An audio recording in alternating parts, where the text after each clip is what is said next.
కాకినాడ జిల్లాలో శివక్షేత్రాలు మహాశివరాత్రి వేడుకలకు సర్వం సిద్ధమయ్యాయి. ఆధ్యాత్మికతకు పేరుగాంచిన కాకినాడ జిల్లాలో పిఠాపురం, పాదయ క్షేత్రం, సామర్లకోట, భీమేశ్వర స్వామి ఆలయాలలో 3 రోజుల పాటు మహాశివరాత్రి వేడుకలు పల్లె ఏర్పాట్లు పూర్తి చేశారు.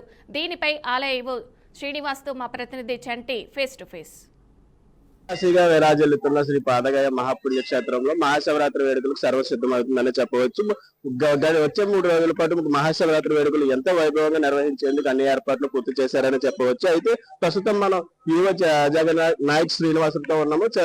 ఈయనతో మరిన్ని వివరాలు అడిగి తెలుసుకున్నాం. సార్ చెప్పండి, వచ్చే 3 రోజుల పాటు ఎంతమంది భక్తులు స్వామివారిని దర్శించుకునే అవకాశం ఉంది? ఎటువంటి ఏర్పాట్లు చేశారు? ఈ మహాశివరాత్రి పవిత్ర ఉత్సవాలలో భాగంగా నిన్న స్వామివారి కళ్యాణం అంగరంగ వైభవంగా జరిగింది. రేపు మహాశివరాత్రి పర్వదినం ఉదయం 1 గంట నుంచి కూడా భక్తులకి నిరాఘంగా లింగోద్భోగాల అభిషేకం వరకు కూడా 24 గంటల పాటు సురక్షితమైన సౌకర్యవంతమైన దర్శన ఏర్పాట్లు పూర్తి చేసి ఉన్నాము. ఈ ఏర్పాట్లలో భాగంగా అన్ని డిపార్ట్మెంట్లతో ఇప్పటికీ అనేక కోఆర్డినేషన్ మీటింగ్లు కండక్ట్ చేయడం జరిగింది. ఇందులో ఈ రోజు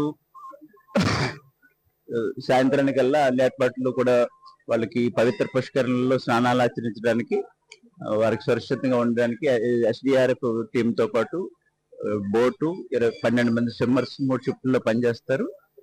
400 పైచీలకు పోలీస్ సిబ్బంది ఇక్కడ భక్తుల యొక్క బందోబస్తు నిమిత్తం పార్కింగ్ ఇవన్నింటికి హైవే సమీపంలో ఉన్న ఆలయం కాబట్టి ఎటువంటి అవాంఛనీయ సంఘటనలు జరగకుండా 2 108 వాహనాలు, అదేవిధంగా 2 మెడికల్ క్యాంపులు, ఫైర్ ఇంజన్ ఇవన్నీ కూడా ఇప్పటికీ కలెక్టర్ గారు, రాష్ట్ర ఉప ముఖ్యమంత్రి గారు పవన్ కళ్యాణ్ గారు, ఇతర అధికారుల ప్రజాప్రతినిధుల సహకారంతో వాళ్ళ సూచనలతో భక్తులకి అన్ని ఏర్పాట్లు ఇప్పటికీ పూర్తి చేయడం జరిగింది.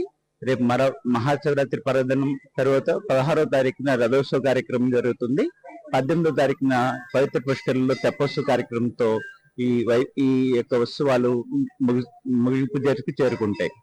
Sir, AP deputy CM Pawan Kalyan ప్రాతినిధ్యం వహిస్తున్న ఈ నియోజకవర్గం ప్రధానంగా పాదగయ క్షేత్రంలో వచ్చే మహాశివరాత్రి వేడుకలను ఎంతో ఘనంగా నిర్వహించేందుకు అన్ని ఏర్పాట్లు పూర్తి చేశారని చెప్తున్నారు. అయితే గడిచిన సమస్యలను దృష్టిలో ఉంచుకుని ఈ సమస్యలు పునరావృతం కాగల ఎటువంటి చర్యలు చేపట్టారు?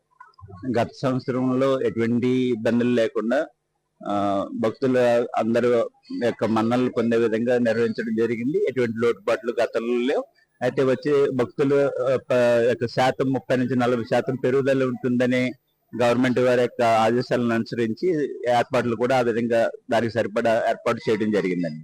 ఇప్పటికే కలెక్టర్ తో పాటుగా ఎస్పీ కూడా పాదగయని సందర్శించి ఇక్కడ సమస్యలు పూర్తి స్థాయిలో సమన్వయం చేసుకుంటూ కంట్రోల్ బోర్డుని ఏర్పాటు చేసి సీసీ యాత్ర యంత్రాన్ని ఏర్పాటు చేశారని చెప్తున్నారు. అయితే ఎన్ని సీసీ కెమెరాలు ఏర్పాటు చేశారు? ప్రతి పాదగయని సీసీ నిఘా నేత్రంలో ఉంచుకున్నారా?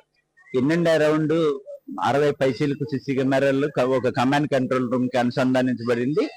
అదే రెవెన్యూ, పోలీస్, ఎన్విరాన్మెంట్ యొక్క సిబ్బంది అక్కడ పర్యవేక్షిస్తూ ఎప్పటికప్పుడు మిగిలిన చోట్లకి వాళ్ళ సూచనలు పబ్లిక్ అడ్రస్ సిస్టమ్ ద్వారా ఇస్తారు. దానివల్ల ప్రతి చోట కూడా సత్వరంగానే మనము అన్ని సూచనలు భక్తులకు అందజేయడానికి వీలే విధంగా ఏర్పాటు చేసి ఉన్నాం. ఇది శ్రీనివాస్ నాయక్ గారు చెప్తున్న విషయాలు.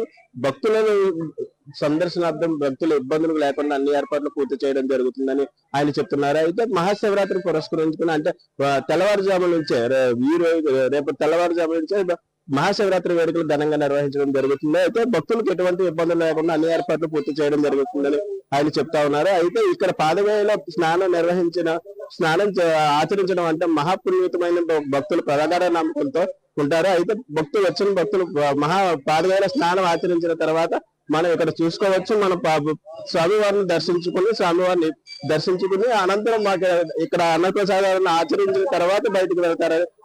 అది ఇప్పుడు ప్రస్తుతం ఇక్కడ కూడా ఇంకా భక్తులు ఇప్పటికే ఇక్కడికి వచ్చి చేరుకున్నారు. ఇటువంటి కార్యక్రమాలు మహాశివరాత్రి పురస్కరించుకుని మరింత కార్యక్రమాలు నిర్వహించేందుకు అవకాశం ఉన్న నేపథ్యంలో మహాశివరాత్రి వేడుకలు ఎటువంటి ఆటంకాలు లేకుండా 3 రోజుల పాటు ఎంతో ఘనంగా నిర్వహించడం జరుగుతుందని చెప్తున్నారు. కెమెరామెన్ విక్రమ్తో రిపోర్టర్ చంటి, కాకినాడ.